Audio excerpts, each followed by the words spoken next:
If $5 a gallon gasoline gets people elected or kicked out of office, 2 years from now, people are going to be looking at the power bill in their house, because there's going to be a shortage of power.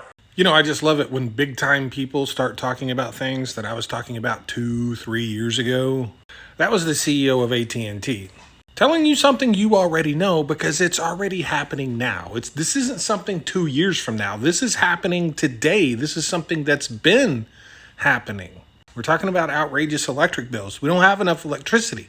Remember last year, right before the election, when someone turned Mark Cuban onto my content and he started talking about the OPEC 2020 deal incessantly? I had been talking about that for 3 years. Finally, someone famous enough talked about it, so it actually got out, but it was right before the election. And lo and behold, a Democrat had never said a single word about the OPEC 2020 deal for the entire 4 years Joe Biden was the president.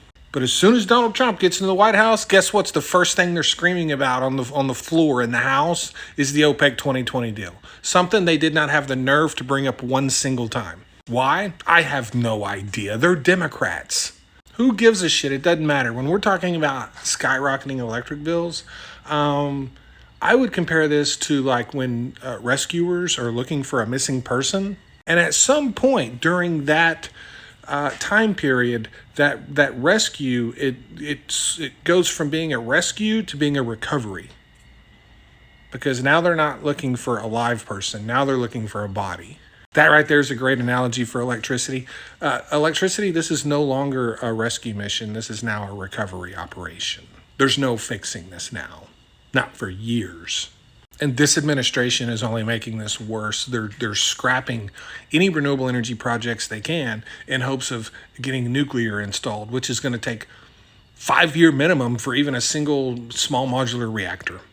And then after that, another 15 or 20 years just to add the amount of power capacity that we could have added in one single year with renewable energy. I heard someone today talking about how they're once again talking about possibly Americans getting stimulus checks, which is crazy considering we're the hottest country in the world. And the only time they send Americans stimulus checks is when we're totally fucked. If somehow the government gets back open and you're lucky enough to get some kind of stimulus check before the end of the year, you better put that money in the bank because you're going to need it probably December, January, just to pay your electric bill. You're going to need that $2,000. Of course, that depends on the weather. If it's not cold, it won't be that bad. Did you ever think you'd go to a time in your life where a cold snap would cost you $1,000? Because that's basically what happens these days with electricity. If you had high electric bills last year, I'm just telling you, hold on. Because if the weather this year is anything like last year, the electric bills are going to be worse. And you need to be prepared for that. Someone sent me a $1,300 electric bill yesterday that they got, and they live in a 2-bedroom apartment.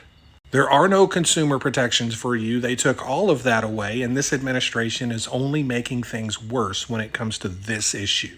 Basically, what I'm saying is you're on your own when you already knew that, but you are. You're totally on your own. No one's going to help you. And trust me, this is not something I want to be right about, but I've been right about this every time, okay? Every time.